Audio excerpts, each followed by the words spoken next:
Those last words we just sang together. Forever I am changed by your majesty. Isn't that the reason we come to a place like this? That we hope that that will be true for us. That somehow something will change in our life. Somehow something will connect with our life. Somehow something will stick. And as we leave this place, it'll stay there and it'll grow.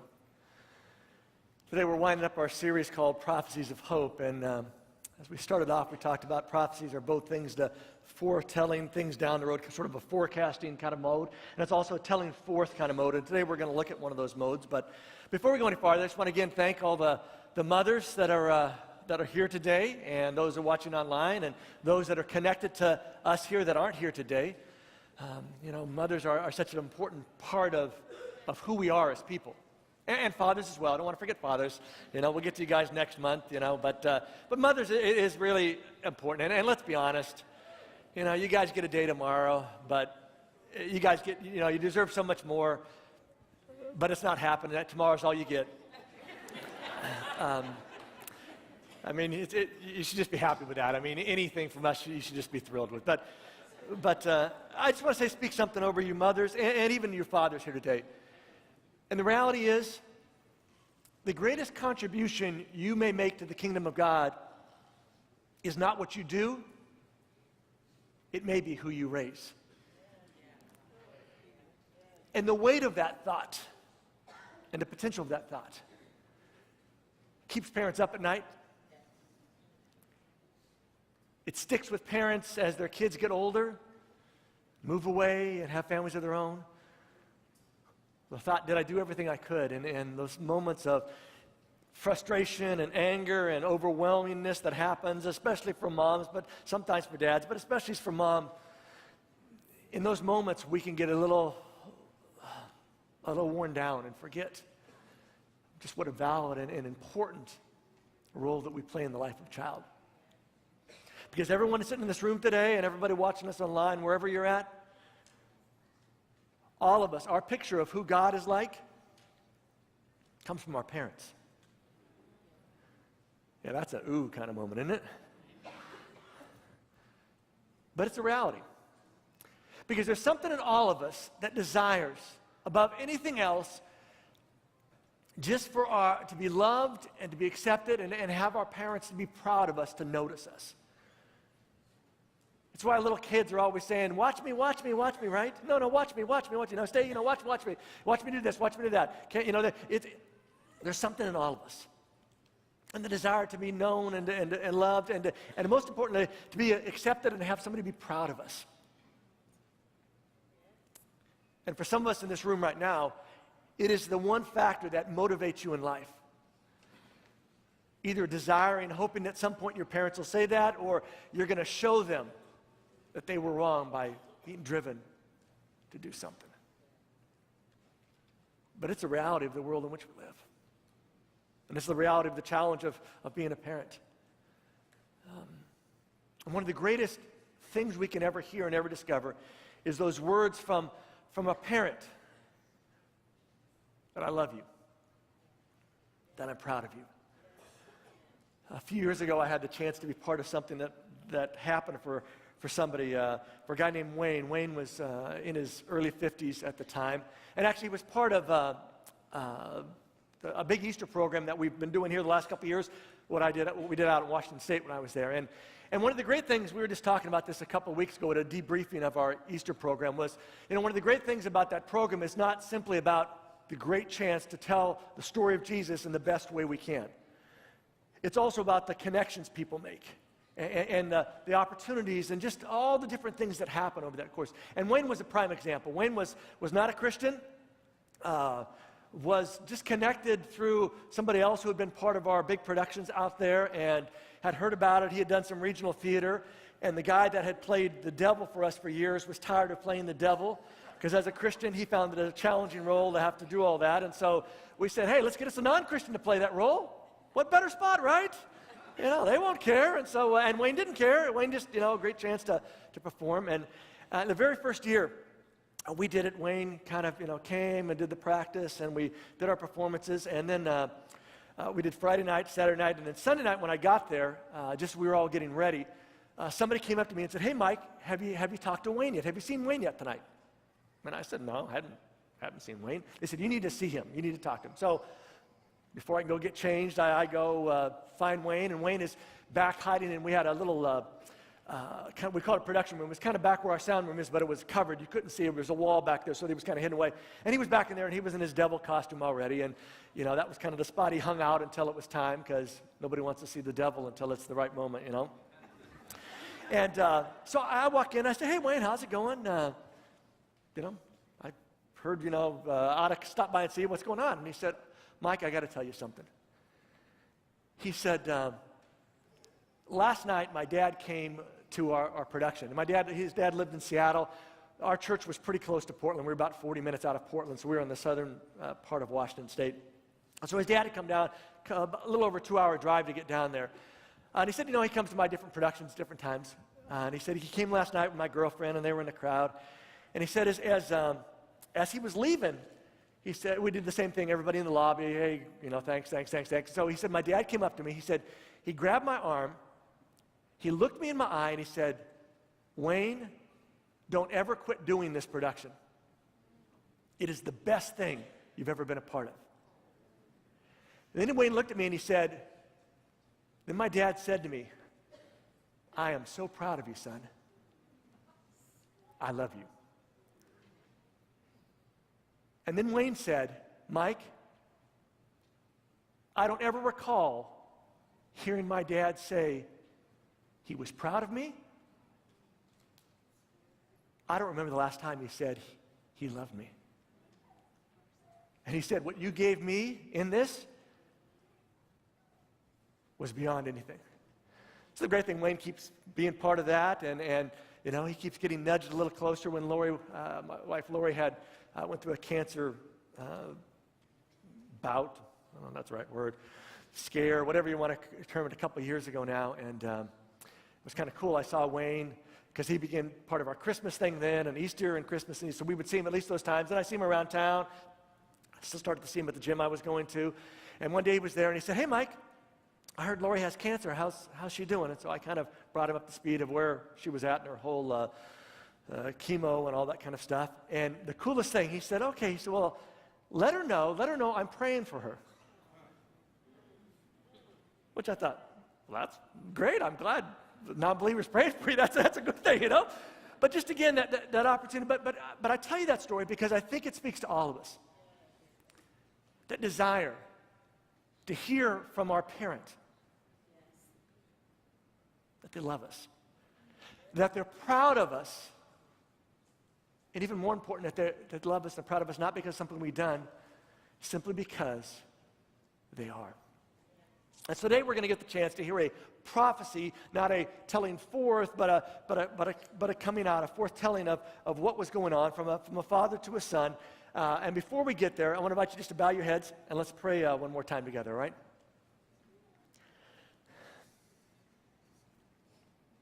Father, just that word means so many different things to each of us. But we say it in the best possible sense today. Father, I just pray today that for myself, that I would be reminded again of not only who you are, but of who I am in you, of who you see me as, who you've made me to become. And I pray for all of us that the things that we never got from those that were supposed to love us the most, that we would not only find, not only experience, but that we would believe are true from you. And so I just ask today, Father, that you would speak through these words that you moved and inspired people to write 2,000 years ago, that have had great meaning for those 2,000 years, and we pray that will always have great meaning for us, just of who we are. In your name, amen. It's a statement I ran across a couple of weeks ago guy named Henry Nouwen. He was a Catholic priest and a writer and a whole bunch of stuff. But I just thought that the statement itself was such a powerful thing. That one of the great tragedies of our life is that we keep forgetting who we are. And it's true, isn't it? In fact, we're just going to look at a couple of passages today from the Bible, but the Bible, especially in the New Testament section, is filled with these little snippets, these little views, these little points where God keeps speaking to people, kind of saying, I want you to remember who you are. Because when we forget who we are, we forget what we're about, what we're here for, what life's supposed to be like. And so to kind of remind ourselves again today of who we are, we're going to go to, first of all, a story over in Mark chapter 1, beginning in verse 9. And the setting here is that this is very early in this is before Jesus' ministry, but he's about 30 years old now. His cousin John is out baptizing people out in this desert area. He's out by this Jordan River, and for a Jewish person, that place had a great significance. It was a place where some amazing miracles had happened that were sort of these hero stories for them. It was one of the places where God dried up the water. You know, you got the Red Sea, he dries up. Well, the Jordan River was also sort of at the end of their trip. The start of the trip, Red Sea, end of the trip, they come to the Jordan River. God again dries up the water. They go across the dry land into the promised land. So it was a big miracle. It was a place where this prophet Naaman had brought this king in and had him dip down 7 times in this water, and this idea that he got healed from leprosy and this whole freeing experience there. It was a site that had a lot of history, a lot of value to them. And it was also a place where they were kind of doing this desert spiritualist thing. You know, you want to get close to God, you go out in the desert, you know, get away from everything. And some of us, we go camping for that reason. Except when we get out camping, we recognize how much we hate camping, and we think, it's hard to be close to God when it's just so dusty. But, you know, it's that kind of appeal that at least in our mind says, you know, if I could just get away from it all, life would be so great. And that's kind of the setting. John's out there. People are coming out by the droves to come to that place to experience those things. And that's where we pick it up in verse 9. It says, at that time, Jesus came from the town of Nazareth in Galilee and was baptized by John in the Jordan River at this special place. And at the moment of his baptism, it says this is what happened. Immediately as Jesus was coming up out of the water, he saw the sky split open. The Spirit descended on him like a dove, and this voice comes from heaven. 2 times this voice would happen. This is at the start. It happens later in his life. But this is one of those moments, those defining moments for Jesus. He's been baptized, and he comes up out of the water. It seems like, you know, the sky is open, and this, you know, the Spirit, this other part of God comes and sort of lands on him, and some kind of thing looks like a dove. And then he hears this voice, and here's the voice he hears. You are my Son, whom I love, and I am very pleased with you. Or as the expanded version says, in whom I take great delight. Now, before Jesus does anything, God was pleased with him. Jesus has not performed a miracle yet. He has not done any great teaching. In fact, the Bible's kind of silent on what happens up until he gets to be around 30 years old. There isn't a whole lot there because apparently he hasn't got to that place yet. But now, before he begins to do all that stuff, the first thing he hears from God is, I love you. I am pleased with you. I'm well pleased. Everything is good with us. And here's my question. What if, like Jesus, God simply delights in your existence? Is that really possible, you think? I mean, let's be honest. You know your life. You know the stuff that's part of it. You know what's gone in to make you, you. Really? But what if this story isn't just about Jesus? But what if the voice that comes from his Father to him before anything really happens in his life, before, again, any miracles, before any, great teaching messages, before he even goes into the wilderness and faces all these temptations, what if at that start those words were intended to remind us all that it's where we start and how we start with God? Not so much about what we do with God or for God. See, our status isn't predicated on performance. Even though all of us in our lives have been wired to have our status predicated on our performance, right?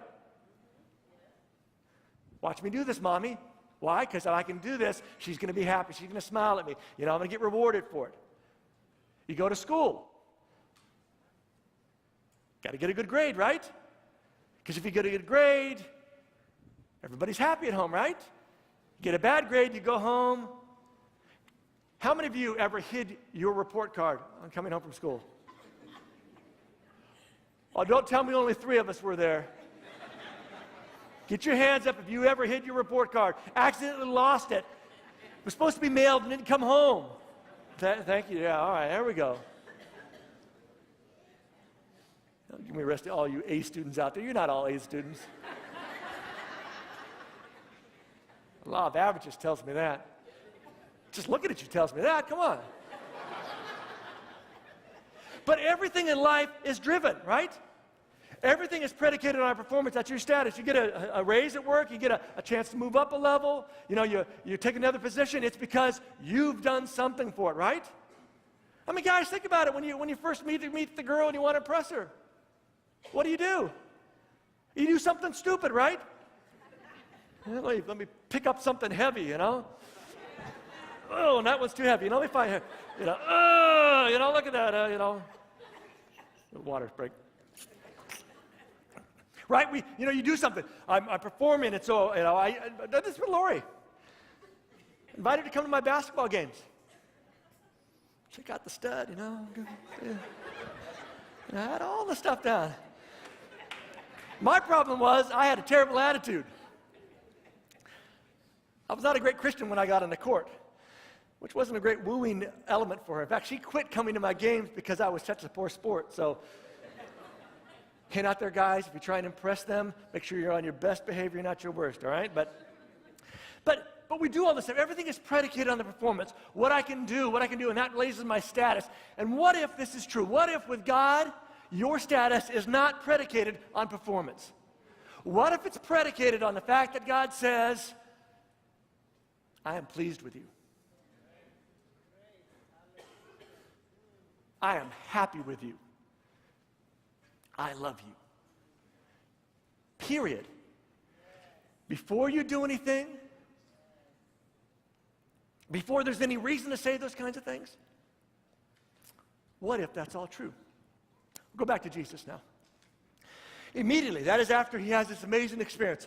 It comes up, his face is all wet, the skies seem to open, the Spirit comes down, and he hears these amazing words. This is my Son in whom I'm well pleased, who I love. Immediately after that, it says the Spirit compels Jesus into the wilderness. Which means that, the Spirit has come on and he's just moved to go do it. Have you ever been compelled to do something? You feel like, I really need to go apologize to this person, I don't really feel like it, but I just kind of feel compelled to do it. Or you're driving along the road, you see somebody's broken down by the side of the road, you think I shouldn't stop because it's, who knows what could happen to me, it could be a bad person, it's all a setup, I've seen the news, but you're sort of compelled to go down and turn around and come back and see, are there anybody else there with me? It's a kind of compelled, and so Jesus is compelled, he's moved to go out into this wilderness area, to be sort of alone with things. And it says he was in the wilderness 40 days, and was tempted. Now, sometimes we read our Bible and we say, okay, well, he's tempted, he's got those 3 temptations, and that's it. That is not actually in the language, original language, the word, when it says he was tempted, it means it was an ongoing process. I mean, Jesus had a little more insight into his life than we tend to have into ours. He knew that, now the rubber was going to meet the road. Now he was sort of transitioning from being Jesus, Mary's son, to a kind of a carpenter, to now he's going to be the person that literally everything hangs on. So for 40 days, he's got a chance to think of what this looks like, what this feels like. And he's out in this wilderness. And sometimes we paint this whole wilderness as this scary, dangerous kind of place. In fact, the next one will say, he's out with all the wild animals. But I was looking at some research this week, and I think it's interesting to take, what if the whole wilderness, the wild animals, was not the whole scary things, what was that, looking around for, But what if it was sort of going back into the very beginning of the Garden of Eden time? Where the world, if you go back to Genesis chapter 1, it says this world was desolate. It was this wilderness. There's only a couple people. I mean, it's going to be quiet out there. And all these wild animals, I mean, they were all wild animals back then. And what if it was just simply a setting of taking him back to sort of the beginning of everything? And to feel the weight of all the stuff that laid ahead. But before he had all the weight of the stuff that laid ahead, he had the assurance from his father that, you're my son. I'm well pleased with you. Before any of this happens. So that he starts at a place of connection, of relationship, of assurance. Instead of starting at the place of, if I come through this, if I fix that, if I take care of that, then, daddy, watch me. Let me have the assurance that everything was okay. And the angels came and took care of him. And actually, again, in the language, if you read Matthew's version of it, it sounds like the angels waited until the end of the 40 days, into the whole temptation with the devil thing and these 3 different big temptations. And then the angels finally come in at the end and go, oh, poor Jesus. You know, you've been starving for 40 days. We're going to take care of you. But in Mark's language, the angels are there continuously. That they show up and they're taking care of him throughout this process, which I love that picture. Because it isn't a picture of abandonment that we sometimes get from this passage. That Jesus baptized, hey, you're my son now. Get out the door, son. You know, it's the bird kicking him out of the nest. You know, fly, flap your wings. Oh, you know. And sometimes we get that picture, and this is abandonment. Okay, you're my son, now get out there and be tempted for 40 days. Starve for 40 days. Die of thirst for 40 days. Then at your weakest moment, have the devil come and this adversary come and really push them. And finally, after it's all done, I'm going to send some angels to take care of you. But Mark says, no, the angels had come and they took care of him throughout this process. Because he had a father who cared about him. A father who loved him. A father who was with him. 1 John chapter 3, another passage. Let me give the setting for this. John, this is John, not John the Baptist. This is the other John, John the disciple, okay? And John is the only disciple that we understand of the 12 that made it to old age. Everybody else dies. Judas hangs himself. Everybody else gets, crucified or stoned. I mean, all these terrible, gory deaths. But John, for whatever reason, gets to be an old man. And 1 John, 2 John, 3 John, those little books that are found just before the end of your Bible, just before the big book of Revelation, they're letters from this old pastor who's writing to all these people he's known. He's going to send a letter. I'm going to send a letter to Ishmael, and he's going to pass it along to Dave, and he's going to pass it along to Katina, and she's going to pass it along. It just sort of, it goes out. It's this idea, I'm going to send this letter. I'm going to send out these people that I care about. And I think it's amazing that in the 3rd chapter of John,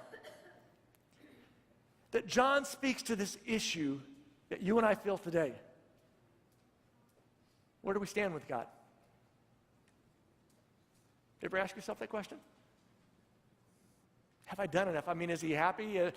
He can't really be happy. I mean, I'm not happy with me. How could he be happy with me? And am I really his child? If I was his child, I wouldn't do some of the stupid things I do. I wouldn't keep having this problem. This whole sin thing keeps popping up in my life. And every time I sin, I feel like I'm, out of the goodness with the Father. And now when I kind of ask for forgiveness and kind of do enough stuff, I get back in the middle. And then something else. What do I do with us? And here's what John says. See what an incredible quality of love the Father has given. That is, that he has bestowed in us. What an incredible quality of love. And here's what that quality looks like. That we should be permitted to be named and called and counted the children of God. And so we are. Say that with me. And so we are. See, a lot of us in this room right now, we don't believe that. And that's exactly why this old pastor took the time towards the end of his life to write these words down. As he said, I want to make sure the people that I have loved, the people that I have prayed for, the people that I have encouraged and counseled and challenged, all these people for all these years, I want to make sure that they understand that they are God's child. That you are now, not you're going to be at some point, but that right now, at this very spot, at this very place, you are it. Because there's nobody in this room that is who they want to be, right? Everybody's got something they wish was a little bit different. Let me talk to somebody. Life's going pretty good, but if you take enough time to talk about life being good, there's something like, oh yeah, but this could be a little better, or that'd be kind of nice. Raise wouldn't hurt, right? Yeah, come on, let's work with me here, all right? You know, newer car. You know, a little less of this. A little more of this, you know. And there's always, always, always, always, always something with us. And all those things cause us to doubt, cause us to question, cause us to kind of cover our eyes and not really see the truth that God speaks through John. When he says that we should be permitted, this is this amazing statement that we should be permitted, that is that named and called and counted the children of God. And folks, we are it. Not will be it, but we are it. Listen, we belong because we belong. Say that with me. We belong because. You ready? This one will blow your mind. Ready for this, Caesar? We are because. I mean, think about that. That is a deep theological statement. Thank you, Lydia. Because we are. And because we are, we are. When your heart condemns you, when your mind tells you that's not possible, when you just don't feel it, when you just wish that, you know, your mom or dad would come along and put their arms around you and say, it is true, you are still part of the family. You have always been part of the family. You will always be part of the family.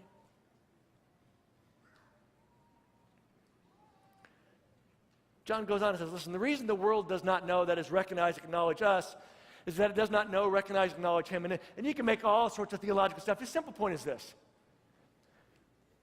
They don't know who Jesus is, and since we're his brother or sister, they don't know who we are. It's a family trait. You know, you ever go to somebody, you go, especially in a small town, you say, hey, do you know the I said Jehoshaphat. Let's go with that, Jehoshaphat. And people are like, what? I never heard that kind of like, well, you know, and they don't know them. But if you're related, they don't know you either, you know. But if you go to a town and they say, oh, I know Cortez. I know Cortez is, yeah, you know. Well, I know the Cortez, you know, and they go this whole thing that goes on, you know. It is the connection. And that's simply what he's saying. They don't know us because they really don't know him. They don't recognize him. But beloved, we are even here and now God's children today. It is not yet disclosed, made clear what we shall be hereafter. Nobody has a clue what the future holds, what it looks like long-term future. Nobody has an idea what it means to live forever and ever. Nobody has an idea what it means to as Paul would say, this mortal puts on immortality, this perishable puts on imperishable. I mean, some of us are at the stage of saying, I wish for not just imperishable, I just wish for a little not getting any worse, right? It's not clear, he says, what it's all going to look like. But we know that when Jesus comes and is manifested, we shall, as God's children, resemble and be like him, for we shall see him just as he really is. We don't have a clue what that is, but we have this assurance that when he shows up, we're going to go, hey, you look like somebody I know. There's the family resemblance. You know how that works, right? I know Jared's father from years ago. We were at graduate school together, you know. I see the family resemblance, you know. See it in the eyes, the nose, you know. And that's what he's saying. Now, ladies, don't get perturbed. That doesn't mean you're all going to grow beards like Jesus had, all right? That's not the point here. The point is that there's this family connection, this family resemblance. And everyone, he says, as he winds us up, everyone who has this hope resting on him, cleanses that, purifies himself, just as he is pure. That this idea that I am part of this family changes how I see things, how I feel about things, how I do things, because not in order to be part of the family, just simply because that I'm part of the family. See, the hope of being like Jesus leads us to seek to be like Jesus. Not in order to say, oh, look at me, Father, watch me so that I'm accepted. But it's just simply a family trait. Just simply what God is trying to do. Because one of the great tragedies in our life is that we keep forgetting who we are. And here's my question today as we wind this up. Who are you?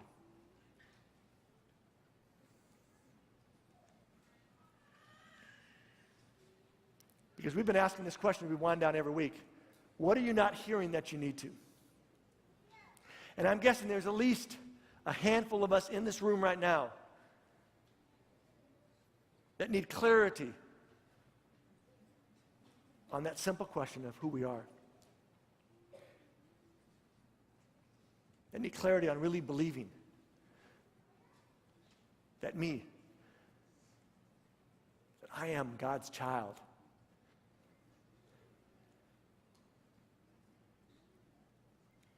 See, one of the cool concepts in the New Testament is this idea of adoption, that we are adopted into God's family. Because nobody's born into God's family. In fact, it's this idea that you're reborn into it, this whole idea, but this adoption idea. And our problem when we read that is we think of adoption is that you go, you find a cute little baby that, mother couldn't take care of it. Something happened to the parents, we adopt them. We're going to raise them, love, and care about them. In that culture, in that time setting, they didn't adopt babies. And you know why they didn't adopt babies? Babies died. The mortality rate was terrible back then. So why would you go and adopt a baby? Better to adopt somebody who's older, an adult. And if you know much about history, you remember these stories. And Caesar and, some of the, who's the guy, the great? Alexander, yeah. Stay in school, kids. But if you go back, they have these stories of these guys, these generals, these kings, these people in power, these wealthy people adopting adults. They would adopt their slave. They would adopt a niece or a nephew. They would adopt somebody they saw in the community that they thought this was a good person. They would look at themselves, the wealthy people, and say, "My kids are snotty. They're spoiled. I'm not leaving any money to, but I'm going to find somebody good who will carry on my heritage, carry on my titles, carry on all that stuff." And here's the cool thing about the adoption idea that's in the New Testament. God does the exact same. When they use the term adoption, he's not talking about God adopts us as little babies, pure, innocent, but that God adopts us as teenagers, as those of us in our 20s or our 30s, and you can do the math from there, right? With all of our stuff. Not the innocent baby, but the uninnocent adult. Not the one that you can take and mold mothers, your goal when you get home, I'm going to love them and train them and do all that kind of stuff. No, this is after they've all been trained and not so well, that God steps in. He says, you, all of you, are the children of God. Adopted with all of your stuff. Adopted late in the game. Simply because God is not seeking just to forgive you. God is not seeking simply to transform you. God is seeking above all else to have a relationship with you, to have a connection with you. A connection that is based on his unfailing, ungiving, unchanging love of the reality that he is our Father. And we are his children.